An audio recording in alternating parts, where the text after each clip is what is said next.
અને 2002નું વર્ષ કદાચ તમારી લાઈફનો જે સૌથી મોટો યુટર્ન જી અથવા તો કહી શકાય કે તમારું વ્યક્તિત્વ જ્યાંથી બદલાવાની શરૂઆત થઈ એ 2002નું વર્ષ. કદાચ જો 2002ના ફ્લેશબેકમાં જવાનું થાય તો શું ચેન્જ કરવા માંગશો? 2002ની ઘટના ખરેખર એ ઘટના 2002ની હતી. મને ઇન્વોલ્વ, તમે કહો છો એ પ્રમાણે જે કિસ્સાની વાત કરો છો, મને ઇન્વોલ્વ 2008માં કરવામાં આવી.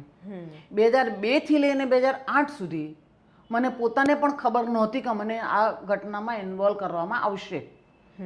કારણ કે આ ઘટના જે ઘટી હતી 2002માં, એ સાબરમતી એક્સપ્રેસ જે અયોધ્યાથી આવતી હતી, કાર સેવકો અયોધ્યામાં કાર સેવા કરી અને પરત ગુજરાત પરત ફરતા હતા.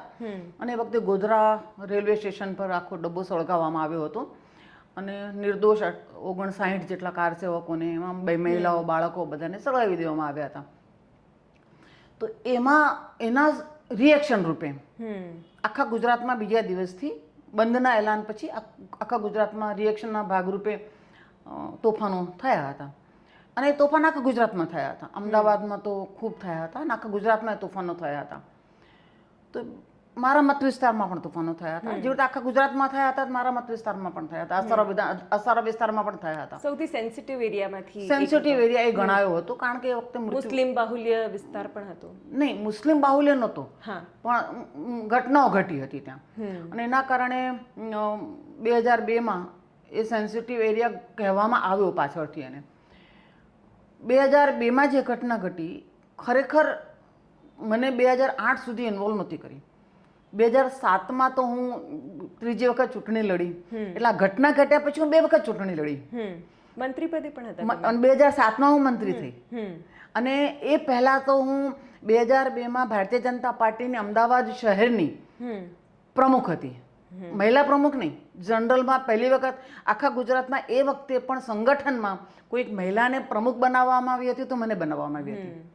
તો એ હું ભારતીય જનતા પાર્ટીના સંગઠનમાં પણ મેં પ્રમુખ તરીકે મેં કામ કર્યું હતું.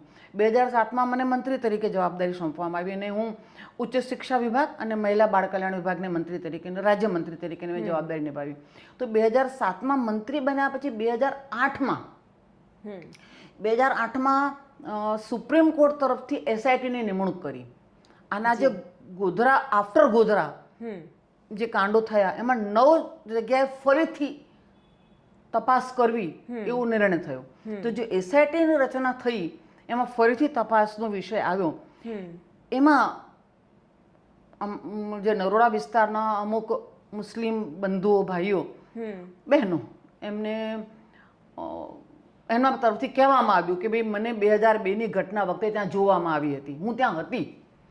એ લોકોએ એસઆઈટીમાં જઈને રજૂઆત કરી અને એ રજૂઆતના ભાગરૂપે એસઆઈટીએ મારી તપાસ શરૂ કરી. મેં સ્પષ્ટતાથી મને જ્યારે પૂછવામાં આવ્યું ત્યારે એમને કહ્યું કે ભાઈ હું એ જગ્યાએ નહોતી, કારણ કે આ લોકો જે સમયગાળો કહે છે એ જ સમયગાળા દરમિયાન હું એ વખતે વિધાનસભામાં ઊભી હતી. ચાલુ વિધાનસભા હતી. વિધાનસભામાં એ વખતે ગોધરામાં ઘટના ઘટી હતી, એ મૃતકોને શ્રદ્ધાંજલિ આપવામાં આવી રહી હતી, એમાં હું હતી. અને એ પછી હું ત્યાંથી વિધાનસભા, ગાંધીનગર વિધાનસભામાંથી હું સરખેજ હાઈવે પર જે સોલા સિવિલ હોસ્પિટલ હતી, ત્યાં મૃતકોને લાવવામાં આવ્યા હતા ગુજરાત રેલવે સ્ટેશનથી, ત્યાં એમને રાખવામાં આવ્યા હતા. તો ત્યાં ગઈ હતી, કારણ કે મારા મત વિસ્તારના પણ 7 મૃતકો ત્યાં હતા.